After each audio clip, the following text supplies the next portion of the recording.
Welcome back. We're going to finish this up talking about some other high risk conditions in pregnancy. I want to apologize first of all. I have a cold, so I probably sound very hoarse or raspy, and I apologize for that. One of the other high risk conditions, although these are normal things in pregnancy, it does increase the risk to the pregnancy. Multiple gestation means twins, triplets, or more, means one or more egg is fertilized. And due to the increasing number of fertility treatments that we're doing, and the fact that some of our women are delaying pregnancy until later. So, AMA is advanced maternal age, and in OB, we call that older than 35. So, due to fertility treatments, AMA, and reproductive technologies, we are seeing more and more of our multiple gestation. For our mom, it increases the risk of preterm labor, hydramnios, anemia, preeclampsia, and antepartum hemorrhage. Our fetal risk include being at risk for respiratory distress syndrome, partly because they're born early, typically with twins and triplets.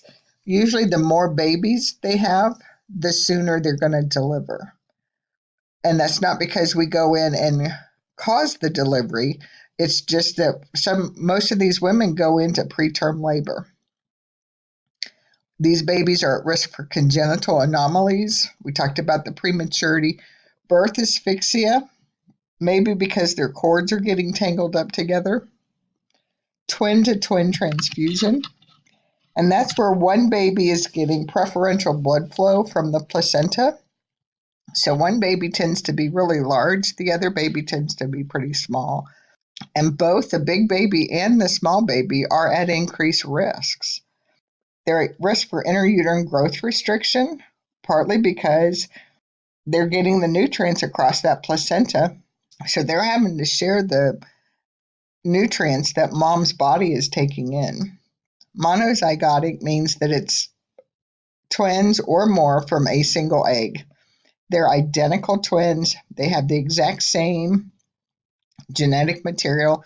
They may have the same placenta and membranes, or they may be separate placentas and membranes, but they come from a single egg.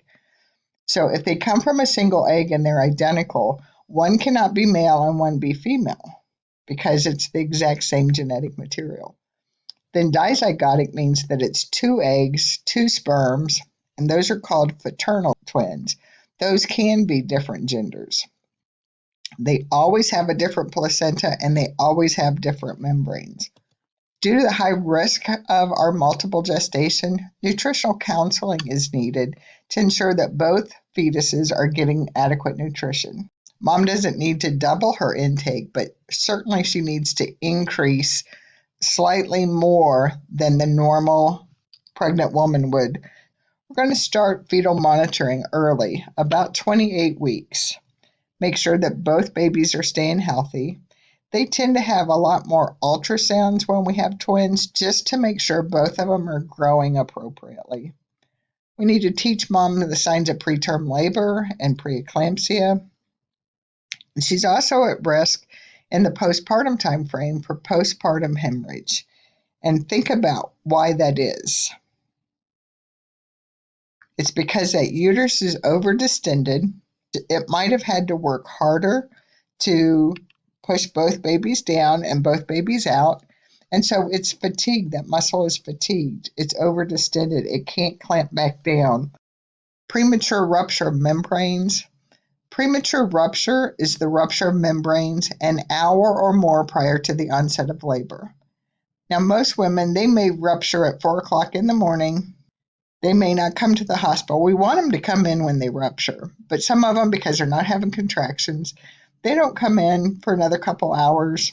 Then they tell us they've ruptured, but they're not really contracting. That's called premature rupture of membranes.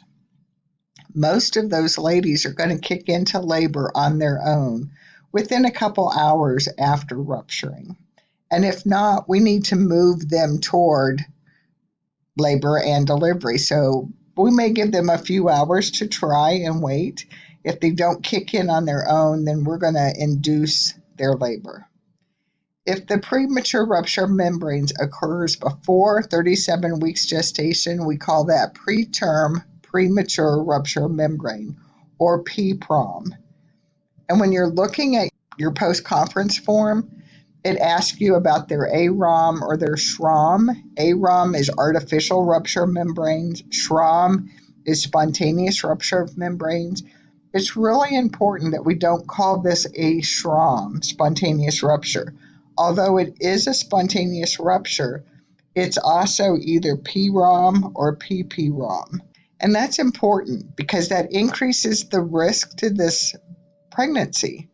And so we need to identify that risk, and everybody looking at that chart needs to realize what those risks are. The longer she's ruptured, the more likely she's going to have an infection in her uterus. The earlier in the pregnancy that she ruptures, the increased risk of preterm delivery. So premature rupture of membrane can result from lots of things.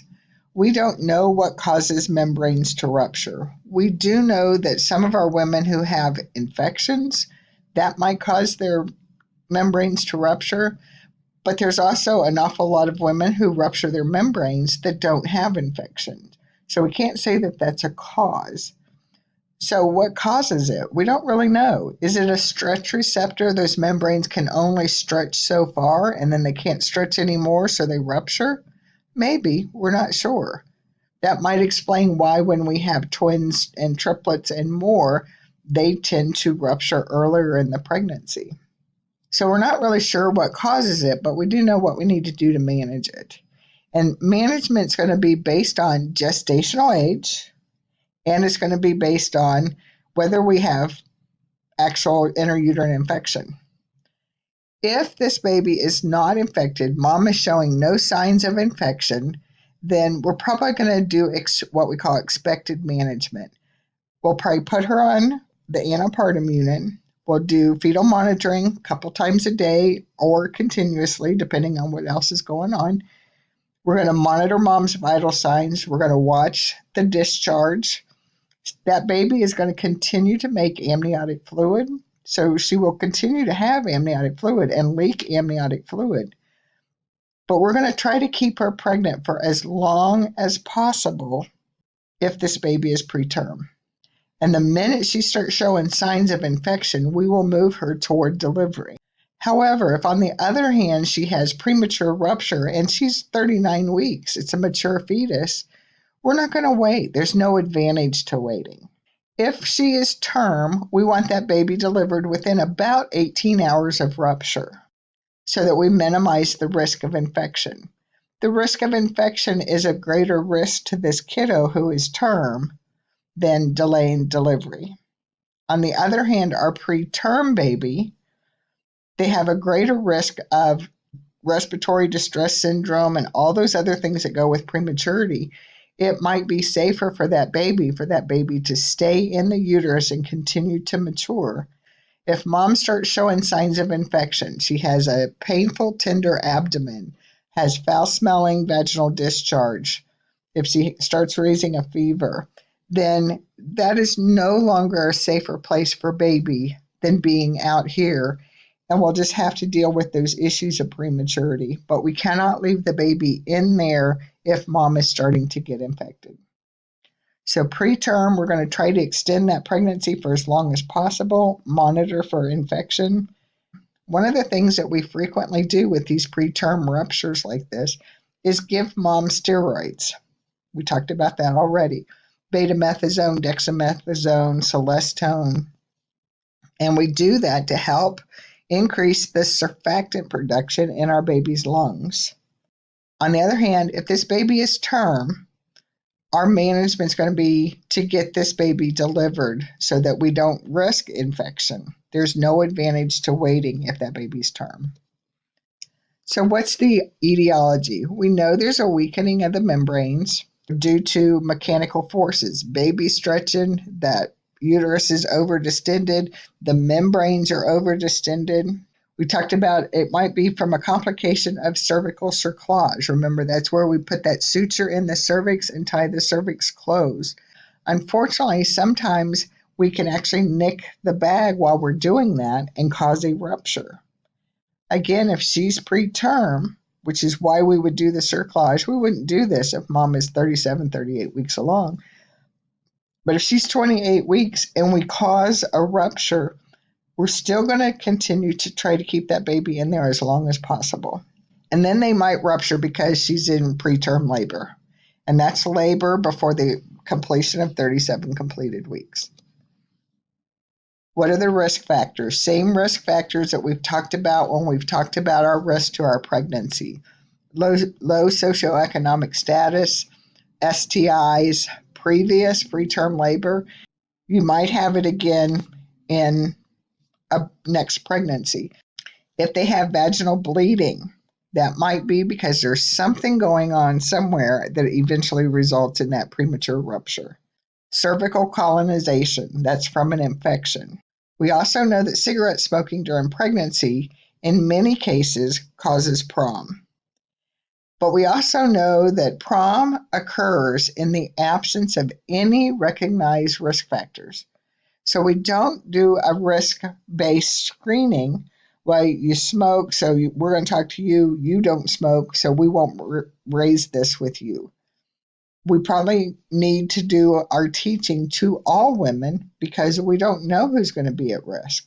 And they need to know that if they rupture, regardless if they're having labor or not, we want them to come to the hospital.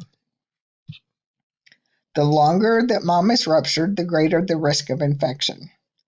And therefore, if she's ruptured and she's ruptured early, 26, 27, 30 weeks, we're going to limit our vaginal exams. We're not going to keep doing exams in the absence of contractions, her saying something's changed. They can be ruptured and they can be on antepartum unit for 6, 7, 8 weeks, and we haven't done a vaginal exam. There's no need to do a vaginal exam if she's not contracting. Every time we do a vaginal exam, we increase the risk that we are going to transfer bacteria up through the vagina and into the uterus around that baby. Again, if she's term, we're going to move for delivery. If she's preterm, we're going to put her on bed rest, fetal monitoring. We might put her on antibiotics. We're definitely going to give the steroids and watch for signs of infection or signs of labor. Our vaginal exams are only going to be done if it's clinically indicated. We want to keep our babies in there as long as possible, and as long as in there is healthier than out here. Now we're going to talk about diabetes and pregnancy. We're going to talk about pre-gestational diabetes, and we're going to talk about gestational diabetes. Pre-gestational is when they're diabetic prior to becoming pregnant. Gestational diabetes is when diabetes occurs during the pregnancy or is first recognized during the pregnancy. The risk factors for gestational diabetes are the same as they are for developing diabetes if you're not pregnant. Obesity, sedentary lifestyle, dietary habits.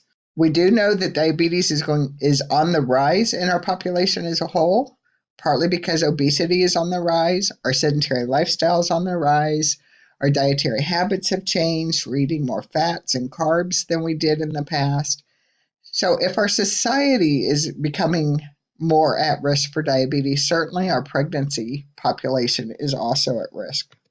The number of women of childbearing age with diabetes is only expected to continue to rise.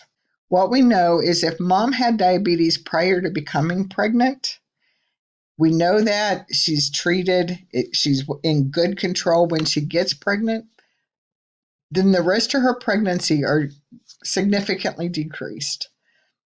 If she stays within great control prior to conception and after conception, her risk factors are about the same as the woman who does not have diabetes.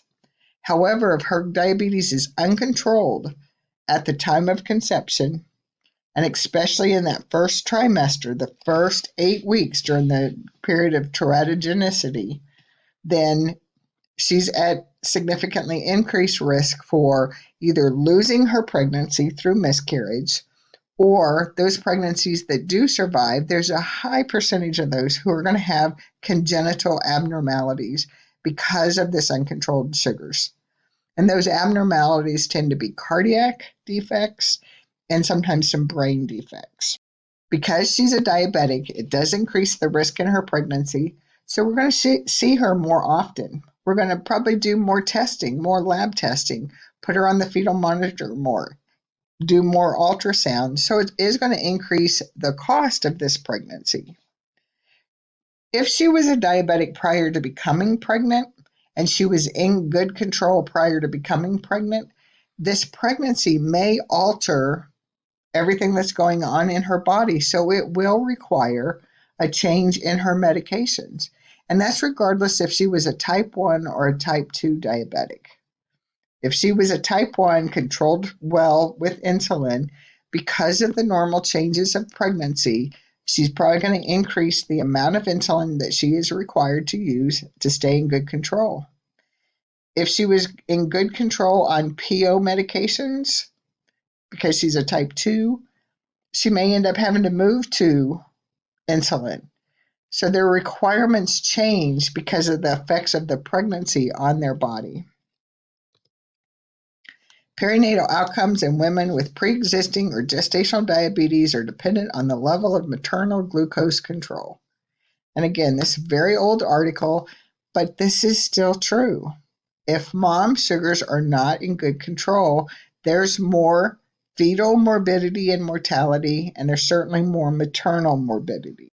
Now we're going to talk about gestational diabetes. ACOG and ADA, ACOG, American College of OBGYN Surgeons, and ADA, American Diabetic Association, recommend that we screen all pregnant women and to test early if they have any of the risk factors present. Now, most of our docs are going to do testing at that first prenatal visit. They're going to get their type and screen, they're going to do their CBC, and most of the providers out there, docs and midwives, are going to get a blood sugar, a blood glucose at that first visit just to see what our baseline is with this mom. And what they identify as risk factors are if mom had a fasting glucose of 126 milligrams per deciliter or higher, they have an hemoglobin A1C of greater than 7, or a random glucose of greater than 200 milligrams per deciliter. That indicates these women are at risk and that they will require further testing. We do screening tests whenever they come in for that visit, somewhere between the 24th and the 28th week of pregnancy. So whatever appointment they come to that's within this time frame, we're going to send them for a glucose tolerance test. And this is only a screening. So it doesn't matter whether they've eaten or not. We're going to send them to the lab. They drink 75 grams of glucose. And the reason the 75 is in a different color here, some labs use 75, some labs use 100 grams of glucose. So they have mom drink this oral glucose solution. They draw labs 1 hour afterwards. And if that 1 hour level is greater than 140 milligrams per deciliter, they have failed their screening test. Now they have to go for a diagnostic test. And the diagnostic test is a 3-hour glucose tolerance test. A 3-hour glucose tolerance test, again, they drink 75 or 100 grams of glucola after a 3-day high carbohydrate diet of at least 150 grams of carbohydrates a day. And then they get fasting labs done. They drink their glucola. And then they get 1, 2, and 3-hour glucoses drawn after that. If any one of those labs are above these values, then they are diagnosed as a gestational diabetic. At that point, treat them either with diet, with putting them on insulin, or whatever it takes, depending on how high these lab values are. Regardless if mom has pre-existing diabetes or she is now diagnosed as a gestational diabetic, these moms are at increased risk for preeclampsia, preterm birth, an operative birth, which means either a C-section, maybe forceps, maybe vacuum extraction delivery. Because those babies tend to be bigger babies, mom has more difficult time delivering them, therefore that increased risk of operative delivery, and it increases maternal mortality. Mom is also at greater risk for infections, greater risk of ketoacidosis because of those infections. If you think about it, Mom is sweating sugar, so she's more at risk for candida infections of her skin. There's higher glucose in her urine, perfect medium for bacterial infection of the urine, bacteremia.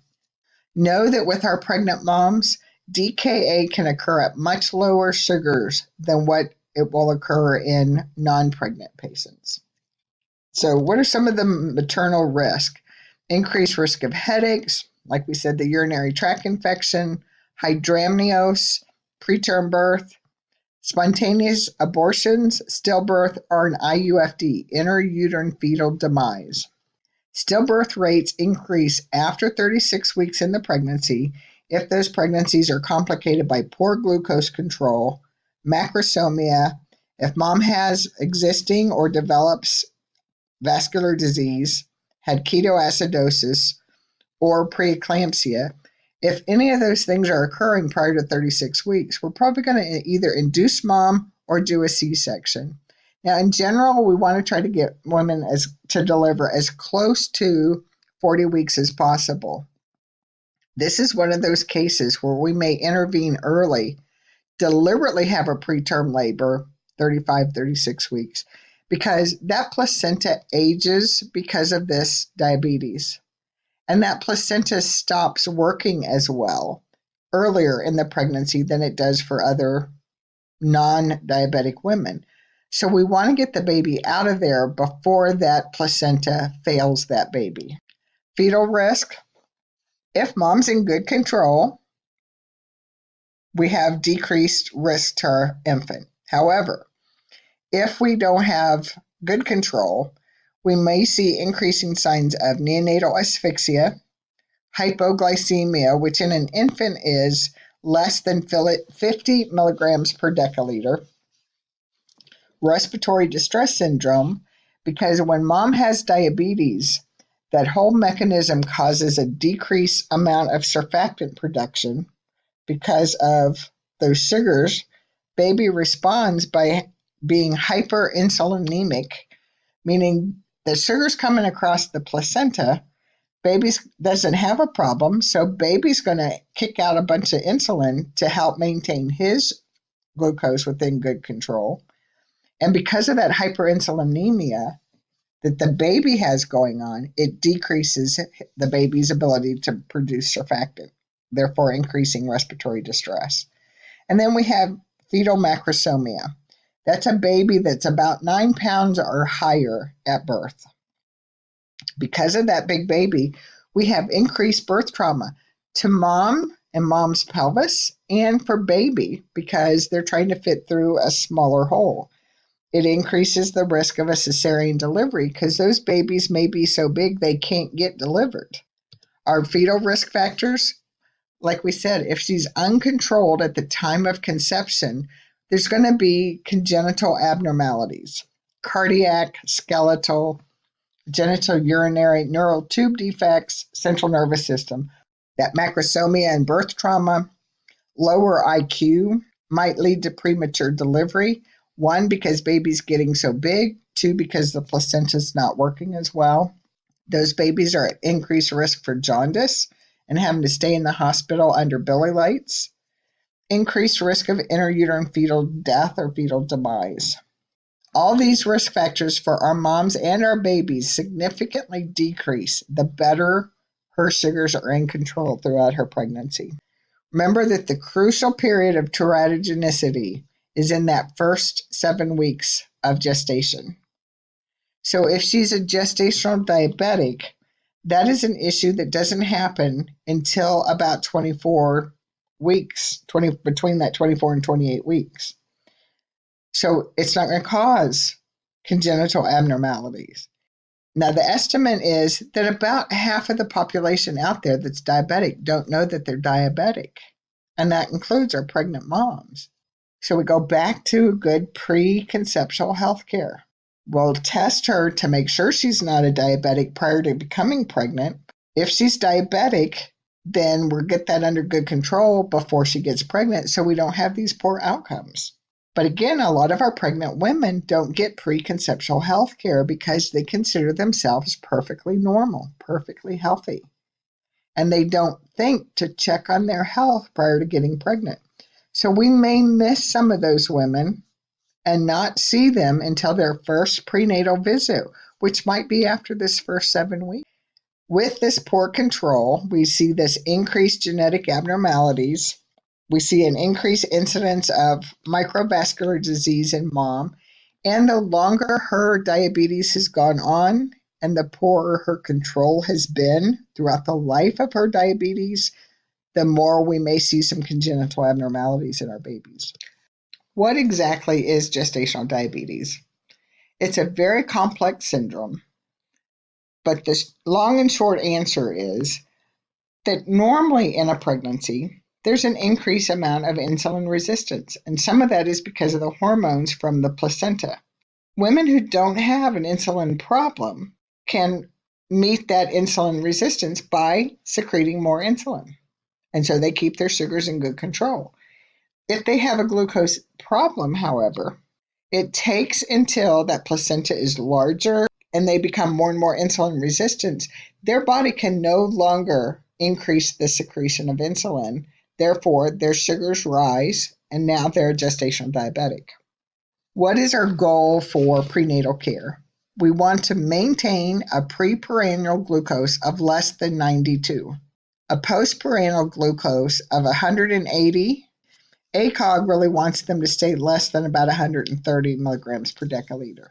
They need to be less than 153 at 2 hours. Part of the good control of this is to maintain a consistent schedule, that they're eating about the same amount of calories every day, at the same time every day, getting the same amount of exercise every day, at about the same time every day. It's very hard to stay on this consistent schedule, but that's crucial in maintaining good glucose control. Glucose is maintained typically by insulin. Some of our docs and providers are using glyburide. However, that's still not widely accepted by a lot of our providers because they feel like there's more long-term studies that are needed to determine the safety. We may see that we stop using that altogether, or we may see that because we've been using this for a while, that that's a perfectly safe medication to use while our moms are pregnant. We're going to help control this by diet. Some of our moms do perfectly well maintaining their diabetes, gestational diabetes, by diet, by exercise. And if not, then we need to put them on a medication. If they were pre-gestational diabetic and they were on insulin, their insulin needs are going to increase. The frequency of testing and glucose injection is going to increase while they're pregnant. If they are gestational diabetes, they may be about 26 weeks along. We find out they're gestational diabetic. And so we have to put them on insulin and teach them all about that. We need to get them a nutritional consult. How do these women need to eat to ensure they've got the building blocks for a healthy baby, but also help keep their sugars in good control? And it's absolutely amazing how many of our patients out there thinks that diabetes is only about sugar. I used to teach a diabetic course. Patients who were newly diagnosed as diabetics, they came into a 6 weeks education program about controlling their diabetes. And the majority of them thought all they needed to do was stop having dessert and they would be fine. They didn't realize that the breads and the potatoes and the milk gravy and all those other carbohydrates are leading to this issue. So they do need a nutritional consult because it is more than getting rid of the sugars. We need to teach them how to monitor, how to do glucose self sticks, how to read the monitor, how to troubleshoot their monitor, how to run test strips to make sure that their monitor is calibrated. Need to teach them the signs and symptoms of hyper and hypoglycemia and what to do about each. Need to teach them how to give themselves insulin. Again, we're going to get them in early for prenatal testing, fetal monitoring, maybe fetal echocardiograms to look at those cardiac anomalies, to look at fetal growth, how much amniotic fluid there is, the health of that placenta. And those babies just have such a hard time in there during this.